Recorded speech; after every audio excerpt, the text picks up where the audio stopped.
2025 Tesla Model Y RWD Review, Quick Drive. If there is a success story to be told in regard to selling electric vehicles in this country, the Tesla Model Y might well be the brightest shining light. Trent Nikolic test drives the RWD model. Likes. New ride quality is fantastic. Cabin insulation is a big step forward. Comfort and engagement are both excellent. Dislikes. No smartphone connectivity. Gear selector on touchscreen. Longer warranty please. 2025 Tesla Model Y RWD. The previous generation Tesla Model Y quickly gained a foothold in the Australian new car market, with Aussie fans taking delivery as quickly as the brand could unload them at the port. However, Alex Misoyanis has already tested the updated AWD model. We know that Tesla has listened to plenty of key feedback and in effect made a good thing even better. Now, we take our first look at the updated 2025 Tesla Model Y rear-wheel drive, RWD.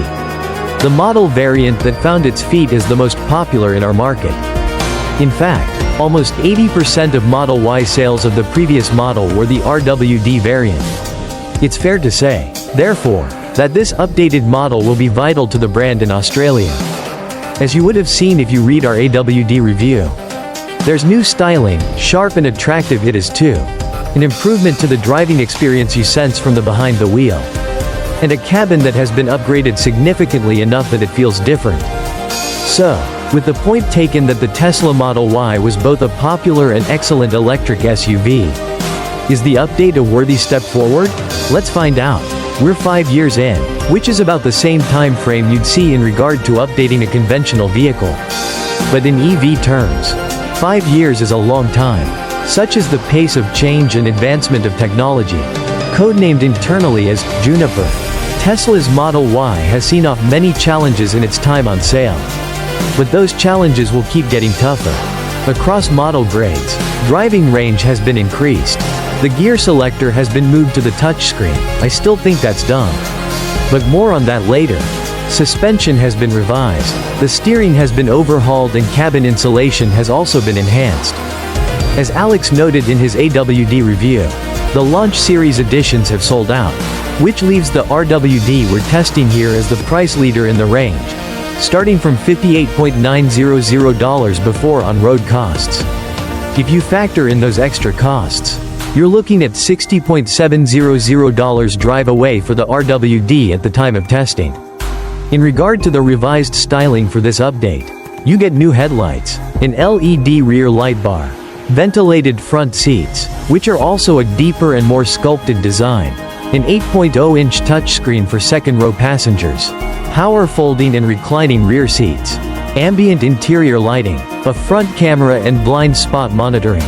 The RWD gets a 9-speaker audio system. Other crucial cabin equipment includes the new UV coating to the glass roof, thanks Tesla. For listening, heated outboard rear seats, a 15.4-inch central screen, native satellite navigation, music streaming and Bluetooth, dual-zone climate control, an electric tailgate and front and rear parking distance sensors that work off cameras. Alex covered the cabin highlights in his full review, but it's worth noting a couple of things.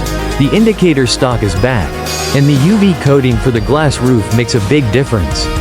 Especially in direct sun. I did a long drive in the previous generation Y for an episode of Drive TV in the middle of an Aussie summer, and wore a hat for most of the daylight hours behind the wheel. That's how much heat came through the glass roof. You don't need to do that now. Who'd have thought that an indicator stock would be such a good idea? 100 years of automotive manufacturing. Just about all of you. And also Tesla evidently. The seats are also a welcome improvement over the outgoing Model Y, significantly more sculpted. Even in the second row, they are much more comfortable. Even after a 3-hour road trip out of Sydney, and a 2-hour freeway run back into the city. There's no fatigue or aching at all. And they are as comfortable after 3 hours as they were in the first 5 minutes. I'd still prefer proper smartphone connectivity, but you also can't argue with the functionality of the Tesla system. Control systems that could be deeply complex aren't, and the general interaction between driver and car is excellent. Tesla would argue that you can connect into everything you need through the system itself. Whether that be entertainment or mapping. but I still maintain that there's an elegant simplicity to mirroring the phone that you already use all day. Every day, the native satellite navigation system worked faultlessly for us on test, as did the various audio entertainment options, where streaming music or a podcast was effortless, and the digital radio was one press of an icon away. I still say a gear selector on the touchscreen looks too much like Tesla engineers trying to prove they are smarter than we are, and is also completely unnecessary. The stock, Mercedes-Benz style, worked fine, as would a regular shifter or even a rotary dial like so many other manufacturers have opted for. I get it, Tesla wants a clean center stack and console, but I still think it's significantly easier to execute a quick 3-point turn when you're not messing around with a touchscreen. That said, it didn't do anything strange at launch, and like many things automotive, you'll get used to it the more you drive the new Model Y. We'll test the real-world driving range of the RWD Model Y when we get a week with it. But on face value, it would appear that yet again Tesla has set a standard in regard to maximizing the efficiency you can extract from a battery pack. WLTP testing claims 466 kilometers from the RWD. And we expect to see close to that in the real world given what we know about Tesla efficiency. For mine, the biggest change that will make a difference to owners is in the drive. Revised suspension, which Tesla promised would offer a softer, more supple ride, has done exactly that, and the Model Y is now significantly more comfortable on country course chip surfaces. In addition to the way in which it can deal with nastier sections. There's no harsh crashing or bottoming out, and it's as comfortable as many non-electric SUVs. The steering is excellent too, even on a section of fast, twisty road, and the work that's been done on cabin insulation has paid dividends. 2. With the sense of calm inside the cabin a big improvement.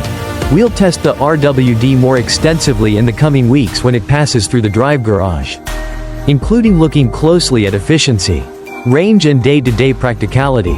If there's anything you'd like to know specifically, let us know and we'll answer those questions for you. In the meantime, it would appear that Tesla has indeed made a good thing even better. It's not perfect, but it's an accomplished electric SUV that will still appeal to Aussie buyers.